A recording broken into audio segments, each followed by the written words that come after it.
Use lust to your advantage.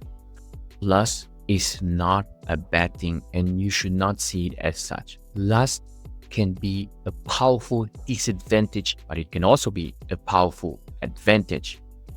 A powerful advantage that will make you unlimited and unstoppable. But you should use it wisely.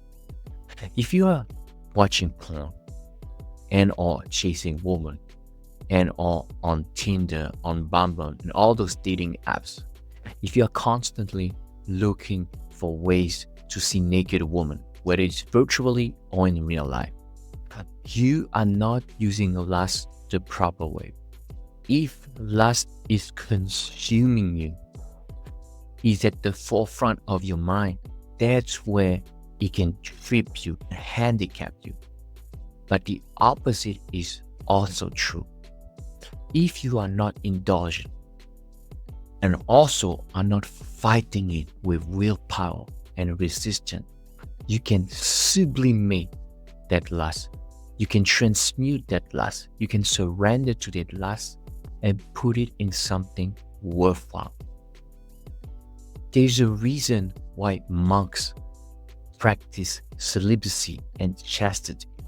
It's because there's a certain level of spirituality that you cannot attain when your mind is filled with lust.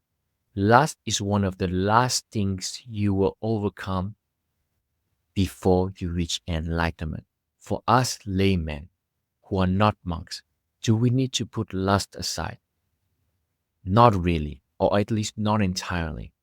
But we cannot keep lust at the forefront of the mind like something that we need to indulge in at all times. It is something we can consume in moderation. If we can do that, we'll be more powerful than our hypersexualized brothers in this world, in this society that is completely and overtly sexualized. I always say that we are in the society, we have the freedom to desire, but we should aim for freedom from desire. Not that there is nothing necessarily wrong with desire, but if that desire is all consuming and overwhelming, what can you achieve in this life? You will be a mind constantly seeking instant gratification. Your mind will be restless and it will not help you. So, what you can do instead is first and foremost quit porn. You cannot be using lust to your advantage if you are watching porn, whether you would do it multiple times a day or a few times a week. Porn should not have a place in a man's life. When you quit porn, you'll be on semen retention because you will not ejaculate as often. Whether it's a few days, weeks, month, whatever the case might be, you are automatically on semen retention.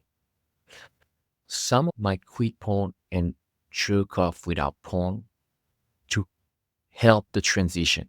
I'm not saying it's bad, it's a bit better. But over time, reduce the frequency between ejaculation when you're not watching porn. A man, especially as he ages, should not ejaculate as often.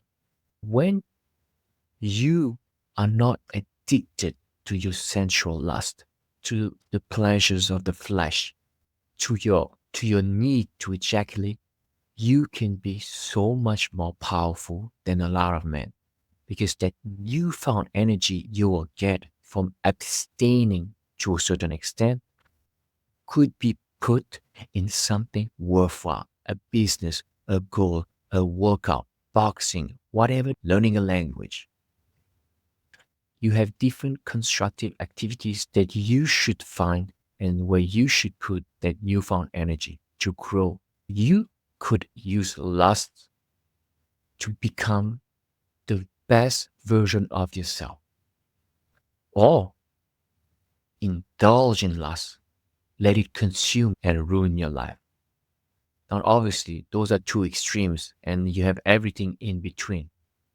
But the more you can free your mind from lust, from your need to have every pleasures in life, the more you can potentially achieve in your life. Thank you for listening. I'm Sebastian, your addiction recovery coach. I'll see you